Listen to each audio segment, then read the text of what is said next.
Hey neighbors, the Handyman here with handy DM tips with Initiative Coffee Company, and today we're diving through Adventures League DDEX 1-2 Secrets of Sokol Keep, writer Peter Slashman and editors Claire Hoffman, Chris Tulach, Travis Woodall. This is a 4-hour module set for Tier 1 play and specifically targeted for 5 party members, average level 2. So let's start with some general notes. This adventure blends all 3 pillars of play but skews toward combat. The adventure is probably 5 hours worth of content crammed into a 4-hour module, so keep things moving. The background information here is valuable for the party, so if their backgrounds include history, arcana, or nature, there's valuable information right off the bat. All they have to do is make checks. Are your characters locals? Do they have soldier, guild artisan, or sage backgrounds? They may have keener insights or contacts with information about Sokol Keep. Very little information provided in the adventure background is considered, quote, secret information. Let's start things off. Part 1, the Laughing Goblin. A few things here. If you have a consistent party each week and they've played DDEX 1-1 Defiance and Plan, your players might really enjoy Madame Friona's Tea Kettle, and I don't see a ton of reason not to start the adventure there instead. You end up missing out on 2 NPCs, Imazale and Fat Mar, and while these NPCs come up in future modules, those mods are in future seasons. Also, there's probably something to be said about inclusivity regarding a character named Fat Mar. Either way, a meeting place is a meeting place. The Laughing Goblin is developed to some extent, mostly with cabbage soup, but if you're dealing with the same players each week, why not put a little extra work in and give them some consistency between adventures? Start this one in the tea kettle instead. You can have the same encounters with minor setting and background character adjustments. All told, the Lighthouse at Sokol Keep is out. This is the main plot device for the whole adventure. Ships may run aground, trade could be halted, the driving force of Flan could be in jeopardy soon.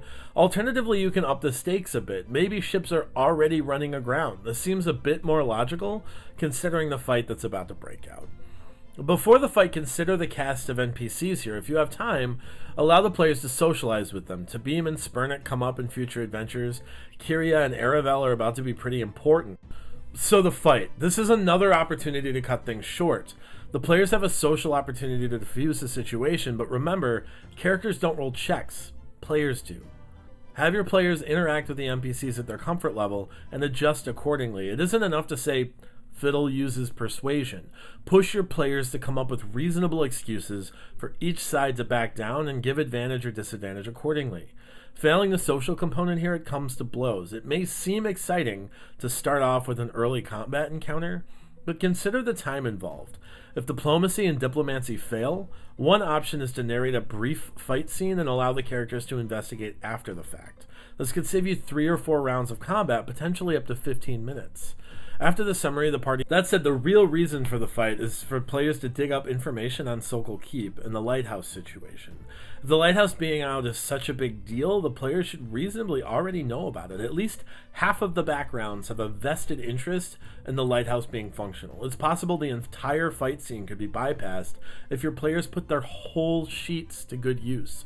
Guilds, criminal networks, factions, soldiers, even orders of sages know who runs this town, and realistically, shouldn't take them long to know where to ask for information. Gaining permission, even armed with some knowledge, your party might want to expand their understanding of the situation. The module describes 2 ways to do this, either the Sokol Administrative Office, the Blackfist Guard Post, or both. Read over the character descriptions of Layla and Hearn and consider their motives while role-playing this. After talking with both NPCs, the party should suspect something fishy. A captain of a corrupt guard force opting for an assignment considered a punishment where he misses out on extracurricular money-making opportunities should be suspicious. Have a Harper faction agent at the table, throw them a bone with the faction mission. There isn't much love for factions anymore. Reward them for staying loyal. Part 2, Thorn Island and Sokol Keep. Part 2 starts out with an obscure reference, the Dragon Run. Timelines in these modules get tricky and it isn't really clear where everything lines up. The hardbooks indicate that some of the events are simultaneous, but the seasonality presented by AL Admin indicates that they're linear. Either way, the obscure references are commonly the ways to frame your table in a timeline. The Dragon Run is a major event that the Faerun timeline uses as a benchmark. Sokol Keep was built 16 years before Dragon Run, making it DR 184. Maybe this isn't important, but as a DM, it may help place this mod, and in fact the seasons in a timeline relative to other adventures. Of course, you're absolutely at liberty to ignore this and just say Sokol Keep is 200 years old. Traveling to Thorn Island. The next step in their adventure is to travel to Thorn Island, and unless your party is a group of Water Genasi, Triton, Turtle, or Lizard folk, swimming is probably off the table. New players might not realize how much of a big deal levels of exhaustion are. If they push to try to swim, make it clear that the swim itself could kill them even before they make it to shore. That aside, the other options are rowing and a ferry. If the party talk to either of their contacts to gain permission, the ferryman is free. There's some information for the party.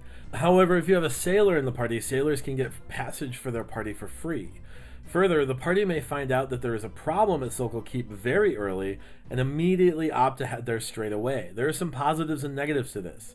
You can make up a lot of time skipping over the bar fight and role-playing components of this mod.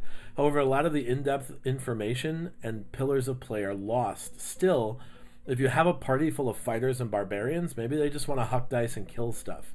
Thorn Island. When the party makes land, they're greeted with Groundskeepers who have even more information for the party. The servants also map out potential locations to visit as well as a tip on where to start Iggin's quarters. All told, the locations to visit are Iggin's quarters, the Lighthouse, the East Tower, and the West Tower. It has several clues, including books about cults written by a priest of Tyr. However, if you're running short on time, consider putting major plot points in the office as well, specifically his journal with clues on how to unlock the door to the Jade Temple. The Lighthouse is largely the least relevant location to visit, despite being the sole reason for the visit to Thorn Island. There isn't a lot of information here beyond the beacon is out, and you can't really figure out why. Still, expect that your players will probably want to visit it. The East Tower provides even more information about the keep, typically houses Iggin's journal, and offers players a chance to find a small shrine to Tyr. If the party seems very confused, consider taking the shrine as an opportunity to bring out Hare front and center to shed some light on everything. She's the one that's keeping the beacon off in the lighthouse. She does so because Iggin was murdered by the Black Fist and she wants justice. The West Tower is where the real juice of this adventure really is. A big hole in the ground that leads to a secret door that needs Iggin's journal to unlock. That is, of course, if A, they found the journal, and B, can decipher it enough to figure out the passcode. The module calls for a DC 10 intelligence check to decipher the rambling of the journal. When they pass the check, just give them the handout. It should be pretty easy to figure it out from there. However, if they fail the check, someone might have to take a little lightning damage to open the door. Part 3, the Jade Temple. Realistically, when the party opens the door to the Jade Temple, they should probably have about an hour and a half left. There's quite a bit of combat ahead of them. While you prep this part of the mod, it's a good idea to have the map on hand so you can frame out the locations in your head. 1. The entrance. If you want to add some more exploration to the mod, consider the entrance being a 50-foot chasm that the party has to descend. It may be easy to navigate with some rope, but it gives the party the indication that it's time to start working together. The temple can be pretty deadly, all things considered, and offering a small challenge to gain access can start the conversation about what the characters are good at and where their weaknesses are. 2. The crypt. Bones. Use this to establish Hare's interest in the party as well as her desire for justice. If a player disturbs the bones, maybe she puts them back. If a player continues, maybe she has a little extra agency down here and the players take a point of damage as the bones hit them while being taken away. Part 3. The Vestibule of Barnacles. The room is likely going to set the tone for the rest of the adventure. If the party struggles a great deal here to communicate, fails to focus their attacks, etc., it's likely the rest of the rooms will be a substantial struggle. You can use this information as a DM to make adjustments in party strength later on. Of course, you can keep the same party strength and provide a test case for your players on why those things are actually important as well. Truth be told, 2 suits of animated armor aren't particularly dangerous, but can take a good deal of time to bring down. 4. The Sinkhole. This area has a bit more exploration involved. Mostly, there's a fair to middling chance to get across the room in Acrobatics DC 13. Obviously, the characters should be able to do some things to make it easier. Run a rope across, bring a ladder from earlier in the adventure, etc. Feel free to reward ideas with advantage. After the pool, the party encounters a stuck door. The strength check, presumably athletics, is easier than the acrobatics check to get across, but it's still possible to fail, and I think failed rolls should have consequences. The only remaining thing in the room are ghouls at the bottom of the sinkhole who only attack if discovered. Realistically, there are very few characters who would fully investigate this, but your players might. 5. Cells. There's nothing in the cells. The cells are boring. Move on. Number 6. The Jade Pool. This is where your party will probably struggle.